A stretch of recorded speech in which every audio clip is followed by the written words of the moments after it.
tell me if this sounds familiar. You have a child and they're always telling you they're bored whenever they're doing something together as a family. Now they're either on their phone instead or they're fidgeting with something in their surroundings. Ring a bell? Or maybe you're playing a game and one of your kids is gently touched and they lash out at the person who hit them or hit them back and push them back with all their might. Sounding more and more familiar? Then you might have a child who has sensory processing disorder or SPD. Children with SPD aren't trying to be difficult. The brain of a child with SPD has trouble filtering, organizing, and interpreting information taken in by the senses. This can be extreme reaction to sensations like bright lights, noises, smells, taste, textures, and even movements. The child's behavior isn't a choice they're making. It's a reaction to what their brain is telling them. Children can be oversensitive or undersensitive to the senses that can be a mixture of both. Oversensitivity to a sound, but undersensitive to a taste, for example. So they might seek out one thing and shy away from something else.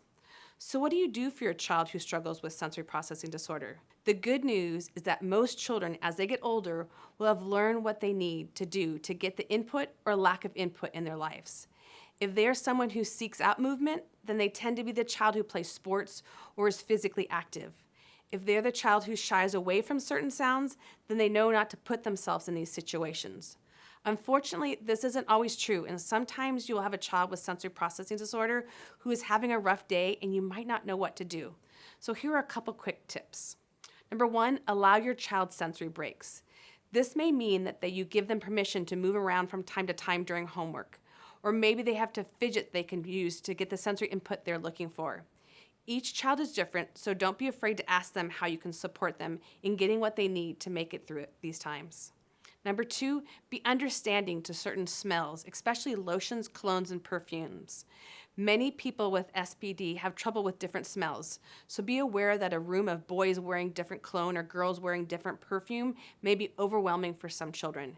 If this is true, it's okay to ask friends and family to be sensitive to your child, and they might be overwhelmed by these smells. No need to say, "Can you not wear your perfume because it bothers Sally?" But make it general so someone isn't spotlighted as the person needing it to stop. Number three, be cautious and remember that sensory processing disorder doesn't mean your child is broken or something is wrong with them. More and more children are being diagnosed with SPD.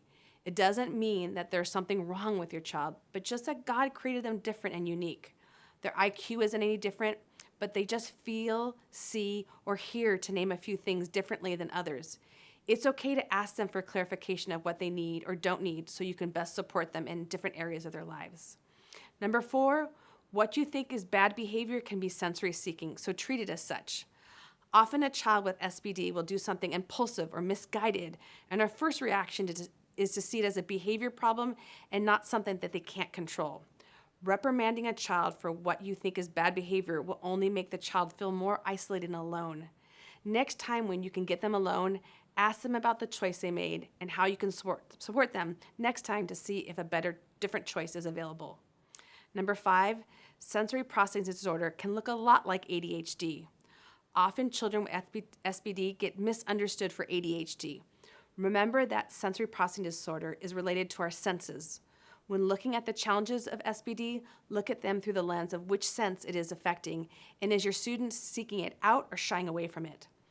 Often just replacing or taking away the sense that is a problem is helpful. If your child can't sit still, allow them to stand when it's needed. If they're having a hard time with the loud music, maybe turn the music down or find a quiet place for them to hang out. Again, most children as they get older know how to handle these needs, but some may need some intervention or guidance. Having sensory processing disorder isn't unusual, and a lot of more people have it than we knew before. Loving and accepting your child, it can be the greatest gift you can give them. Remember to be lifting up your child in prayer. A prayer for them could look something like this. Lord, I come upon you and lift up my child who has sensory processing disorder. I may not know their struggles, but I desire to be used by you for their support. As it clearly states in Romans 5:3-5, we know that we can rejoice in our suffering and shortcomings. We know it will produce endurance, character, and hope, and will not produce shame. May you pour out these things in our family, and especially in my child you have put in my care. May you give me patience when I don't understand and compassion to love them through it.